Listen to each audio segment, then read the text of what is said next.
Tiens. J'ai fait une recherche. J'aime beaucoup, comme référence tendance, moi j'aime beaucoup le Vogue. Ça part pas mal de là. Ils sont pas mal au cœur de l'action. Puis ça reste quand même là que c'est une organisation très, très reconnue depuis très, très longtemps. Si tu veux le bien, je vais te montrer les tendances couleurs.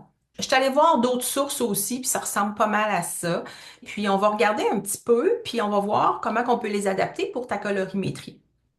Donc, il y a le rose poudré. Le rose poudré, vois-tu, complètement à gauche. On est vraiment dans un rose été.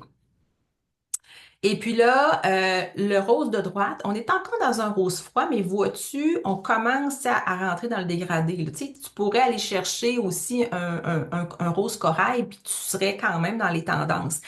Si en plus ton ADN est romantique, fait que c'est peut-être ça aussi qui t'attire à aller vers la couleur tendance rosée. Mais assure-toi de choisir le bon rosé. Donc, il y a le rose poudré qui devrait quand même faire apparition très bientôt.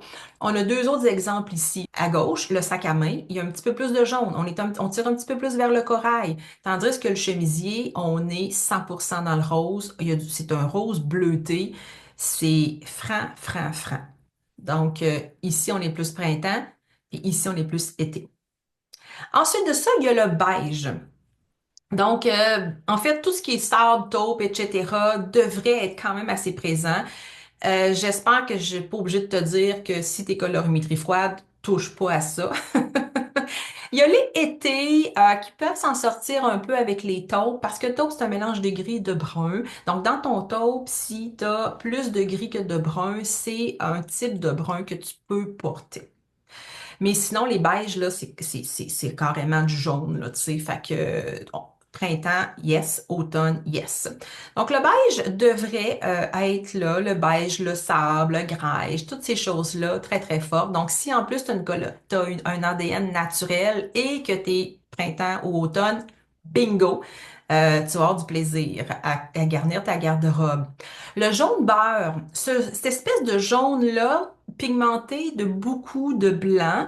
Là, on touche vraiment à light summer, puis il y a même là, light spring là, qui touche un peu.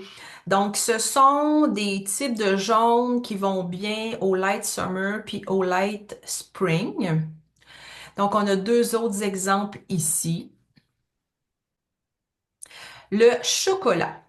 Donc, on est dans les bruns. Donc, on est colorimétrie chaude. On va être dans des bruns pâles à moyens. On va être colorimétrie printemps. Dans les bruns très, très, très, très foncés, on va toucher un peu plus à l'automne.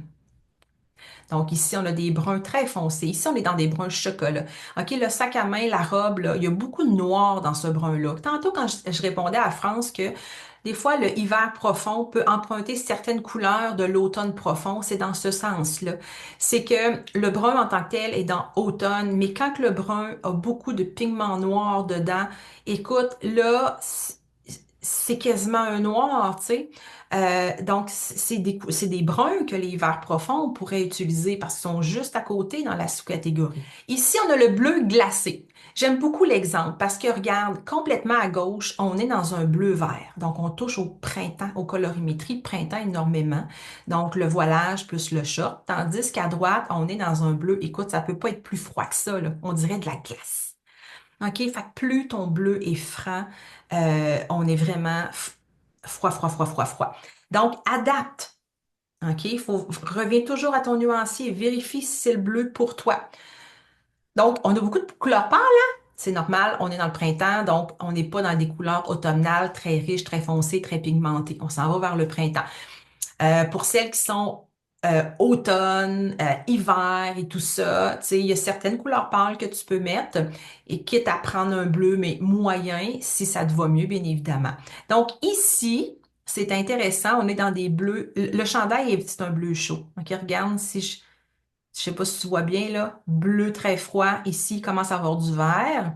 Donc, on est un peu plus chaud. Donc, c'est facile d'aller chercher le bleu poudré dans le chaud ou le froid. Il y a le rouge aussi qui, bon, vois-tu, puis là, on a un très bon exemple. Rouge orangé à gauche, rouge framboise à droite. Un peu comme mon exemple de rouge à lèvres tantôt. Donc, assure-toi d'aller choisir le bon rouge. C'est important ça va faire vraiment une énorme différence sur l'éclat de ton teint. Donc ici, tu vois, il y a plus d'orangé, ici, il y a plus de rose, on est plus dans le rouge framboise. Hey, qu'est-ce que tu penses des tendances couleurs? J'aimerais ça savoir. Inscris-le dans le chat. Est-ce que c'est quelque chose qui t'interpelle, les couleurs tendances, selon ce qu'on peut prédire, hein? Parce que les défilés de mode se passent bien avant aujourd'hui. Donc, on ne sait jamais qu'est-ce que les boutiques vont vraiment aller chercher et vraiment mettre en marché, hein. Il y a une série d'étapes entre les deux. Donc, il y a Martine qui est printemps, donc elle est très heureuse, effectivement. Comment est-ce que les étés et les hivers se sentent là aujourd'hui? Comment tu trouves les couleurs tendances? Puis il y a aussi une question d'ADN, hein? Il y a des couleurs qui vont t'attirer. Tu sais, les couleurs poudrées, les couleurs plus pâles, les couleurs plus légères vont beaucoup aller toucher les romantiques ou encore dans le neutre, beaucoup aller toucher les naturels. Tandis que les chics, ils vont faire comme pouette, pouette, pouette, hein? La chic, elle aime ça, la couleur qui franche. À part pour le rouge, remarque. La chic va pouvoir se retrouver dans le rouge, hein? La chic, elle aime ça quand c'est autoritaire, quand on la voit, on tranche ça avec du noir, la couleur est vibrante. Ça, c'est mes chics. Puis habituellement, les créatives, les branchées, ils aiment les couleurs amusantes. Donc, ils vont aller chercher des couleurs ils vont mixer souvent des couleurs ensemble qu'on fait moins, qu'une classique ou une naturelle vont moins faire. Ils vont essayer de mixer de l'orangé avec du rose, mettons, des choses comme ça. Mais tu sais, on s'entend, là, il va y avoir d'autres choses dans les boutiques. Puis qu'est-ce que je t'ai dit au début? C'est pas la tendance la plus importante pour paraître dans le coup, pour paraître jeune, pour paraître pas trop vieillotte. OK? C'est pas ça. Tu gagnes beaucoup plus à porter tes bonnes couleurs que le contraire. Parce que quand t'as l'air, tu sais, l'expression fashion victim. OK? Le problème, c'est lorsque tu portes, entre autres, ça c'est une des choses, mais si tu portes pas les bonnes couleurs, mais que tu veux juste être à la mode, à un moment donné, ça paraît.